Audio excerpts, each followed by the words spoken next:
Ils se sont moqués de lui. Ils lui ont menti. L'un, dit-il, m'a piégé dans le pire film de ma carrière. Un autre, « Tu as baisé ma femme !» aurait hurlé Stallone au téléphone, mettant ainsi fin à une amitié avec Eddie Murphy qui ne s'en est jamais remise. Pendant des décennies, ces rancunes ont circulé à voix basse sur les plateaux hollywoodiens. Rôles sabotés, scripts volés, insultes privées devenues humiliations publiques. Mais aujourd'hui, Stallone en a fini avec la diplomatie. À 79 ans, il révèle enfin les 5 noms qui ont hanté sa carrière, des hommes qu'il qualifie de rivaux, de traîtres, de poignards dans le dos. Ce n'est pas une question d'ego, c'est personnel. Bruce Willis, avide et paresseux. Willis dehors, Harrison Ford arrive. Excellente nouvelle. J'attendais ça depuis des années. Avide et paresseux, une recette certaine pour l'échec. Ce qui avait commencé comme une alliance solide entre 2 stars de films d'action, Bruce Willis et Sylvester Stallone, a explosé en un véritable clash hollywoodien en 2013. Les 2 acteurs avaient collaboré sur la franchise The Expendables, Willis incarnant le mystérieux agent de la CIA, Mr. Church. Mais en coulisses, la tension montait. Le point de rupture est survenu lors des négociations pour The Expendables 3. Willis s'est vu offrir 3 millions de dollars pour seulement 4 jours de tournage en Bulgarie. Il en a exigé 4 millions. Stallone a refusé et a exprimé sa colère publiquement. Sur Twitter, non seulement il a annoncé le remplacement de Willis par Harrison Ford, mais il l'a aussi qualifié d'avide et paresseux, saluant ce changement comme une amélioration attendue depuis longtemps. Dans une industrie où les conflits sont habituellement masqués par le sourire des relations publiques, l'attaque frontale de Stallone était d'une brutalité rare. La demande de 1 million par jour a été jugée excessive, surtout dans une franchise fondée sur la nostalgie et l'esprit d'équipe. Des sources internes affirmaient que l'attitude de Willis allait à l'encontre de l'ambiance familiale que Stallone voulait instaurer. Pour Stallone, The Expendables était une lettre d'amour au cinéma d'action. Pour Willis, ce n'était qu'un chèque. Ce fossé a rendu le différend financier d'autant plus personnel. Cette attaque publique a choqué fans et professionnels du milieu. Stallone semblait savourer l'instant. En privé, il vantait déjà Harrison Ford comme étant un meilleur acteur, une personne plus agréable et une direction plus intéressante pour le film. Le message était clair. Willis n'était pas seulement écarté, il était indésirable. Leur histoire commune remontait pourtant bien avant The Expendables. Dans les années 1990, Stallone, Willis et Schwarzenegger avaient investi ensemble dans la chaîne de restaurants Planet Hollywood. Même si ce n'était pas une collaboration artistique, cela les liait dans l'image publique. Mais cela n'a pas empêché Stallone de brûler publiquement les ponts lorsqu'il s'est senti trahi. Les tensions n'étaient pas qu'une affaire d'argent. Willis s'était depuis longtemps lassé du genre action. « Les explosions sont l'un des aspects les plus ennuyeux de mon métier », disait-il en 2013. « Quand tu en as vu quelques-unes, ça ne te fait plus rien. » Cette distance créative l'éloignait encore plus de Stallone, qui, lui, cherchait à raviver la grandeur spectaculaire des films d'action des années 80. Après cela, silence radio du côté de Willis. Il n'a jamais répondu publiquement à l'attaque de Stallone. Mais l'amertume est restée, jusqu'en 2022, quand la famille de Willis a révélé qu'il souffrait d'aphasie, une maladie neurologique affectant le langage et la communication. Le conflit a alors pris une tournure tragique. Stallone a réagi avec émotion, déclarant au Hollywood Reporter « Bruce traverse une période vraiment difficile. Il est devenu injoignable. Ça me tue. C'est tellement triste. » Il a ensuite posté d'anciennes photos d'eux deux sur les réseaux sociaux, écrivant « On a parcouru un long chemin ensemble. Je prie pour toi et ta merveilleuse famille. » Malgré ce geste public de soutien, des sources affirment que Stallone et Willis ne se sont jamais reparlé directement depuis le diagnostic. Leur réconciliation fut plus symbolique que réelle. Aujourd'hui, Stallone reste actif avec des projets comme Tulsa King, tandis que Willis s'est entièrement retiré du métier d'acteur. Quelques films tournés avant sa maladie restent encore à sortir. Leur rupture, désormais silencieuse, demeure l'une des plus visibles et chargées d'émotions entre icônes du cinéma d'action, nourries par l'orgueil, l'argent et deux visions diamétralement opposées de ce que signifie laisser un héritage. Eddie Murphy, une amitié détruite par une seule accusation. « Tu as baisé ma femme !» aurait hurlé Sylvester Stallone à Eddie Murphy au téléphone. « Du calme, mon frère. J'ai pas baisé ta femme !» aurait rétorqué Murphy. Mais le mal était fait. Je ne lui ai plus jamais reparlé depuis ce jour-là, confiait Eddie Murphy à Rolling Stone en 1989. La querelle entre Sylvester Stallone et Eddie Murphy reste l'une des plus dramatiques et émotionnellement intenses de toute Hollywood dans les années 1980. Ce qui avait commencé comme un respect mutuel entre deux superstars s'est transformé en une guerre froide de jalousie, de soupçons et d'une trahison très personnelle. Les origines de leur animosité remontent au début des années 80, lorsque Stallone avait été initialement pressenti pour incarner Axel Foley dans Beverly Hills Cop. Inconfortable avec le ton comique du scénario, il l'avait entièrement réécrit à sa manière, y ajoutant une fin explosive impliquant une Lamborghini et un train de marchandises. Paramount, peu impressionné, l'avait écarté du projet. Eddie Murphy avait alors été choisi. Son génie d'improvisation transforma le film en un phénomène culturel, rapportant plus de 300 millions de dollars dans le monde. Loin d'en vouloir à Murphy pour son succès, Stallone l'avait même respecté, du moins au départ. Mais quelques années plus tard, tout allait basculer. En 1987, Beverly Hills Cop 2 était en préparation. Le rôle de la méchante fut attribué à Brigitte Nielsen, alors épouse de Stallone. Selon Nick de Semlien dans Wild and Crazy Guys, Murphy n'avait engagé Nielsen qu'en clin d'œil amical à Stallone. Mais ce geste de bonne foi se retourna spectaculairement contre lui. En plein tournage, des rumeurs enflèrent dans Hollywood.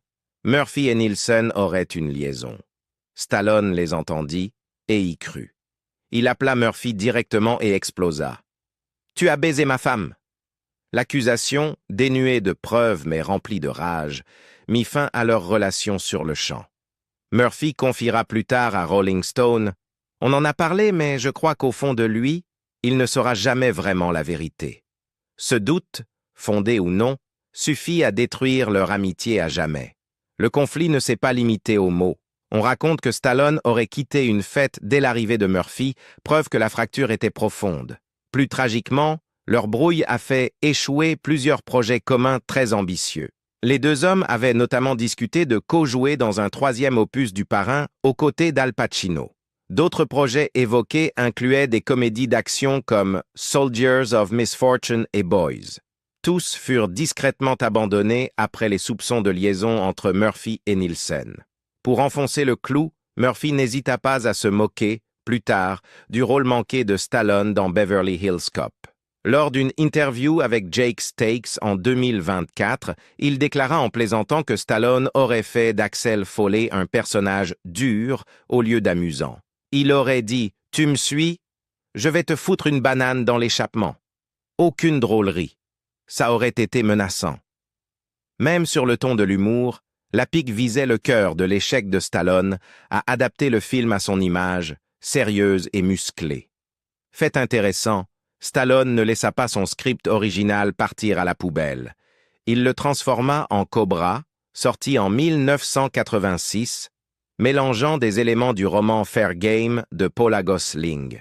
Bien que démoli par la critique et nommé à plusieurs Razzies, Cobra rapporta tout de même 160 millions de dollars dans le monde, la preuve que Stallone pouvait encore cartonner au box-office, mais la blessure restait.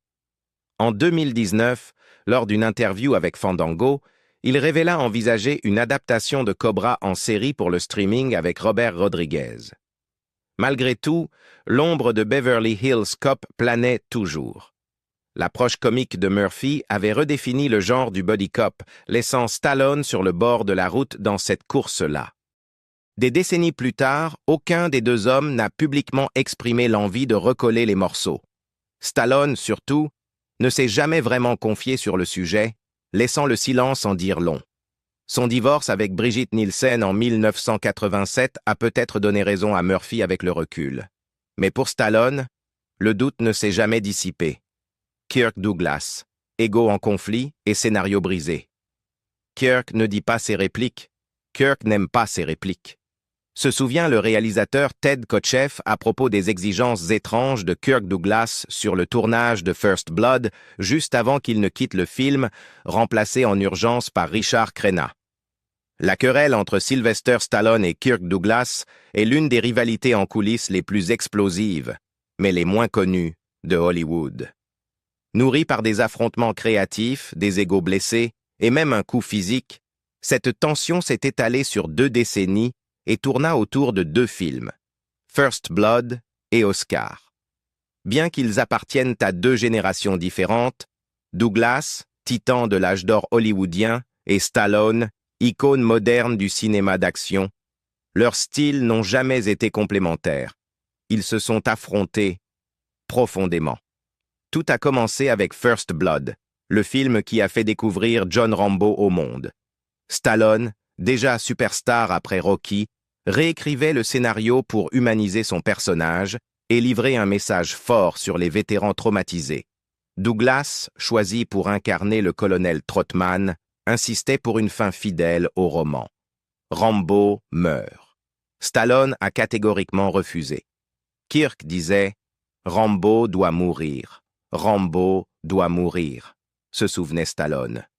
Je comprends ça, mais pas dans ce film. Pour Stallone, tuer Rambo n'était pas juste une divergence artistique, c'était une trahison de l'arc émotionnel du personnage, une gifle pour les vétérans du Vietnam. Douglas, de son côté, qualifiait son idée de « plus artistique ». Le conflit prit une telle ampleur que Douglas refusa de dire les répliques telles qu'écrites. Il parlait constamment de lui-même à la 3e personne. Kirk n'aime pas cette réplique, et tentait même de voler les répliques d'autres personnages. Le réalisateur Ted Kotcheff prévint les producteurs « Il va ruiner notre film, artistiquement et financièrement ». La production lui lança un ultimatum, respecter le script ou partir. Douglas choisit de partir, lançant « Kirk s'en va ». Richard Crenna fut appelé en urgence, et le film reprit sans Douglas. Des années plus tard, Stallone rapportera que Douglas plaisantait. « Ma version était la meilleure, Sly, elle était artistique. Mais bon, tu aurais été ruiné. » Mais ce n'était pas la fin de leur désaccord. En 1991, Stallone engagea Douglas pour incarner son père dans la comédie Oscar. Ce qui aurait dû être une collaboration réconciliatrice vira au physique. Dans une scène, Douglas devait donner une simple gifle. Stallone, bravache, le provoqua. « Vas-y franchement, montre-moi ce que tu as dans le ventre. » Douglas n'hésita pas. Il envoya des vrais coups, revers et directs. « Je plaisantais », avouera Stallone plus tard.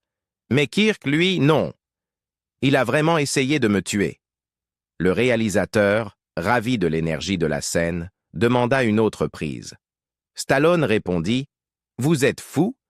Je suis en train d'avoir des lésions cérébrales. » Malgré les coups, physiques et émotionnels, Stallone continua à parler de Douglas avec respect en public, surtout après sa mort à 103 ans. Mais le ressentiment ne disparut jamais. Stallone était convaincu que Douglas avait failli saboter First Blood, un film qui devint une franchise à succès, rapportant plus de 125 millions de dollars et faisant de Stallone un mastodonte du box-office. La fin tragique que Douglas défendait fut abandonnée après qu'un public test menaça de pendre le réalisateur. Stallone fut ainsi validé par les spectateurs. Douglas, lui, fut effacé de la légende Rambo. En privé, certains proches affirment que Stallone ne lui a jamais pardonné. Pour lui, Douglas incarnait une époque révolue, pompeuse, rigide, déconnectée des émotions du public. Stallone le considérait comme un saboteur. Douglas pensait défendre l'art. Stallone essayait de sauver sa carrière, mise à mal après des échecs comme Nighthawks. Les enjeux n'étaient pas les mêmes. Le choc était inévitable. Des années plus tard, lorsqu'on demanda à Douglas s'il regrettait d'avoir quitté First Blood, il répondit sans détour « Politiquement et artistiquement, ma fin était la bonne. La tienne a juste rapporté de l'argent. » Pour Stallone, tout était dit. Douglas n'avait jamais compris le public, ou ne voulait pas le comprendre. À ses yeux, il avait failli tuer Rambo avant même que le personnage puisse vivre. Stallone n'a jamais publiquement insulté Douglas, mais la tension transpire dans ses interviews, les commentaires audio des DVD et dans le souvenir encore vif de cette gifle sur le tournage d'Oscar. Il ne détestait pas Kirk Douglas en tant qu'homme, mais il détestait le chaos qu'il avait semé et l'arrogance qui, selon lui, avait failli lui coûter tout. Richard Gere. Comment une tache de moutarde a alimenté une rivalité hollywoodienne de 50 ans. Je lui ai mis un coup de coude sur le côté de la tête. Sylvester Stallone a littéralement jeté Richard Gere hors de sa voiture dans un accès de rage qui poussa l'acteur à jurer de ne plus jamais travailler avec la star de Rocky. En 1974, Sylvester Stallone et Richard Gere étaient deux jeunes talents prometteurs réunis pour le drame initiatique The Lords of Flatbush. Ce qui aurait dû être un tremplin commun est rapidement devenu l'une des rancunes les plus tenaces d'Hollywood. Selon Stallone, leurs personnalités se sont heurtées dès le premier jour. Le style d'acteur très théâtral et basé sur la méthode de guerre ne convenait pas à Stallone, qui privilégiait une approche plus physique et instinctive. Il décrivit Gere comme arrogant, paradant dans sa veste de motard trop grande comme s'il était le chevalier le plus redoutable de la table ronde. La tension atteint son point de rupture lors d'une pause déjeuner à Coney Island. Stallone raconte qu'il mangeait un hot-dog à l'arrière d'une Toyota lorsque Gere est monté dans la voiture exiguë avec un demi-poulet dégoulinant de moutarde. Stallone l'aurait prévenu de faire attention. Gere l'ignora. Lorsque la moutarde tomba sur le pantalon de Stallone, ce dernier explosa. « Je lui ai mis un coup de coude sur le côté de la tête et je l'ai carrément poussé hors de la voiture », déclara Stallone à Ain't It Cool News. Les réalisateurs du film, Steven Verona et Martin Davidson, durent intervenir. Ils prirent finalement le parti de Stallone et Gere fut licencié. Le rôle de Chico Tyrell revint alors à Perry King. Les conséquences furent immédiates. Gere aurait juré de ne plus jamais travailler avec Stallone. Pour ce dernier, l'incident renforça son image d'acteur intransigeant qui ne tolère aucun manque de respect. Pour Gere, ce fut un renvoi humiliant. Stallone jeta plus tard de l'huile sur le feu en affirmant que Gere pensait qu'il était à l'origine de la fameuse « rumeur du gerbille », une légende urbaine grotesque qui colla à la peau de Gere pendant des décennies. Stallone nia toute implication, mais le simple fait d'évoquer la rumeur amplifia l'hostilité entre les deux. Leur querelle ne s'arrêta pas aux années 70.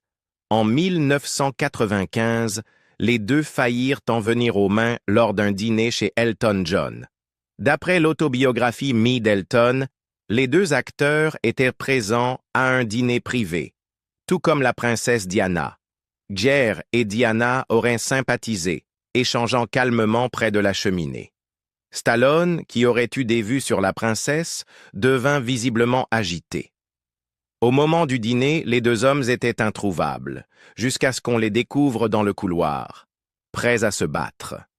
Diana, elle, resta parfaitement calme. Stallone quitta la soirée furieux, lâchant « Si je l'avais vraiment voulu, je l'aurais eu ». Et ce n'était pas la seule fois que les médias rapportèrent des tensions.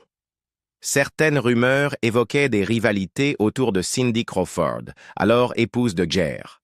Selon Esquire, Gere aurait un jour confronté Stallone en déclarant « J'ai entendu dire que tu couchais avec ma femme ». Accusation que Stallone qualifia de bizarre et totalement fausse. Malgré les années, la querelle ne s'est jamais apaisée. Gere est resté discret, préférant le silence au scandale. Stallone, lui, n'a jamais exprimé le moindre regret. Dans plusieurs interviews, Il a continué à ridiculiser le comportement de Jerry pendant Flatbush, allant jusqu'à dire qu'il était impossible à gérer. La rancune est devenue une telle légende à Hollywood que Quentin Tarantino y fit référence dans un billet de blog de 2019 pour le Beverly Cinema, qualifiant le conflit de duel au poulet moutarde. La rumeur du gerbille, apparue dans les années 1980, n'a fait qu'aggraver la situation. Bien qu'amplement démentie, elle est restée une blague culturelle qui a hanté Guéret toute sa carrière.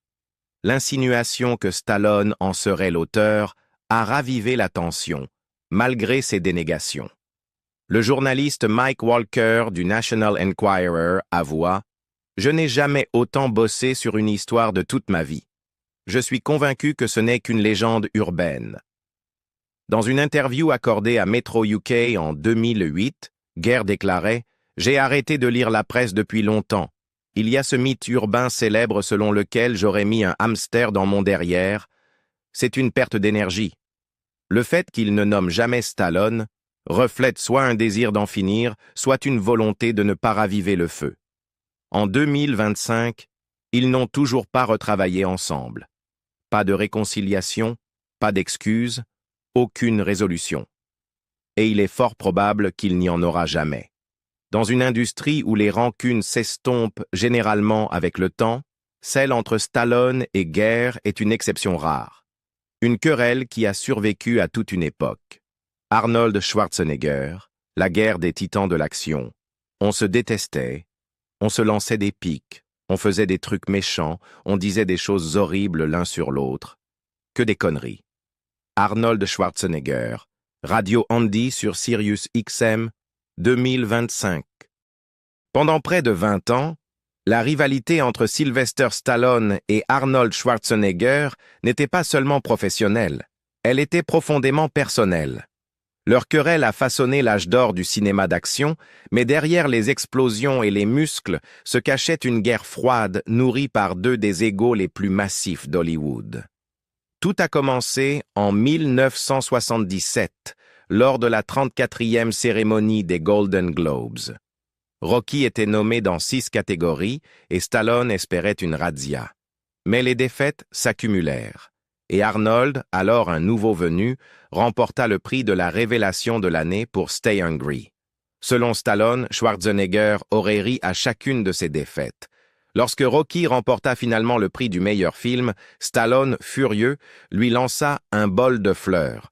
Ce geste donna le ton pour les décennies suivantes.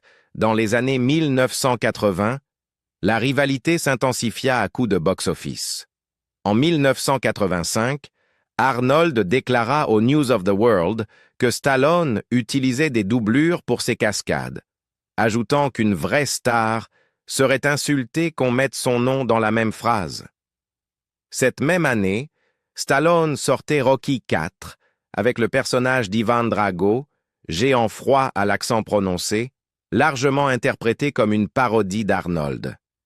En 1988, le conflit prit un tournant empoisonné.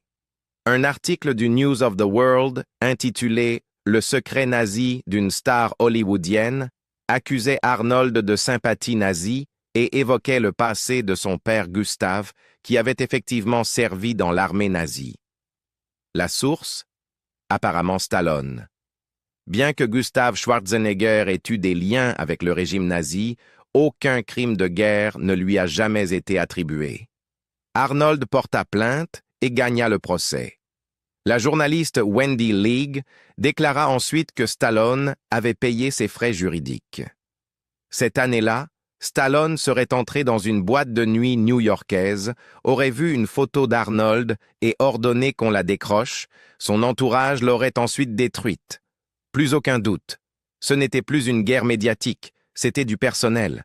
La rivalité se glissa jusque dans leurs films. Dans Twins, Arnold se moquait d'une affiche de Rambo. Stallone répliqua dans Tango and Cash en tabassant un sosie d'Arnold. Dans Demolition Man, son personnage se réveille dans un futur où Schwarzenegger a une bibliothèque présidentielle. Stallone admit plus tard qu'il canalisait sa haine réelle dans ses scènes. Mais le coup le plus notoire fut celui de Stop, or My Mom Will Shoot.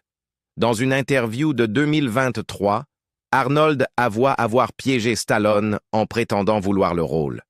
J'ai lu le script. C'était de la merde. Je lui ai dit que c'était génial. Et bien sûr, il a foncé. Le film est allé droit aux toilettes. Le ressentiment de Stallone atteignit des sommets absurdes. Après avoir lu une version préliminaire de la biographie de Wendy Legg en 1990, pleine de révélations sur les stéroïdes, le père violent d'Arnold et les rumeurs nazies, Stallone aurait lâché « Lire ça, c'est mieux que 4 fellations ». Et pourtant, la guerre finit par s'éteindre. À la fin des années 90, les deux hommes voyaient leur puissance au box-office décliner. Puis arriva Planet Hollywood. En 1991, l'avocat d'Arnold, également celui de Stallone, suggéra de faire entrer ce dernier dans le capital du restaurant. Arnold hésita, puis accepta. « J'étais sorti de ma folie », déclara-t-il en 2025, « et je voulais avancer. » L'affaire scella une trêve. Ils partagèrent ensuite l'affiche de The Expendables et Escape Plan et commencèrent à se soutenir publiquement. Mais la mémoire de leur affrontement reste vive. Dans TMZ Presents, Arnold and Sly, Stallone confia « Dès que je l'ai vu, c'était comme bam, 2 alphas qui se cognent. » Schwarzenegger ajouta « Il m'a aidé dans ma carrière. Il me donnait quelqu'un à dépasser. » Ce qui avait commencé par du mépris s'est transformé en respect contraint. Mais pour Stallone, cette rivalité était viscérale, car Arnold ne se contentait pas de le défier à l'écran. Il menaçait de lui voler sa couronne, et Stallone s'est battu comme un damné pour ne pas la lâcher. Nous connaissons 5 noms, mais Stallone a survécu à plus de 50 ans sous les projecteurs, entre studios rivaux, amitiés brisées, divorces houleux et sabotage en coulisses. Et s'il commence aujourd'hui à dévoiler ses noms, vous pouvez parier qu'il y en a d'autres qu'il garde encore pour lui. Y a-t-il d'autres histoires encore enfouies? D'autres querelles enterrées sous des décennies de silence? Lâchez un like si vous voulez une partie 2 et dites-nous en commentaire qui, selon vous, manque à la liste. N'oubliez pas de vous abonner, car à Hollywood, le vrai drame ne s'arrête jamais.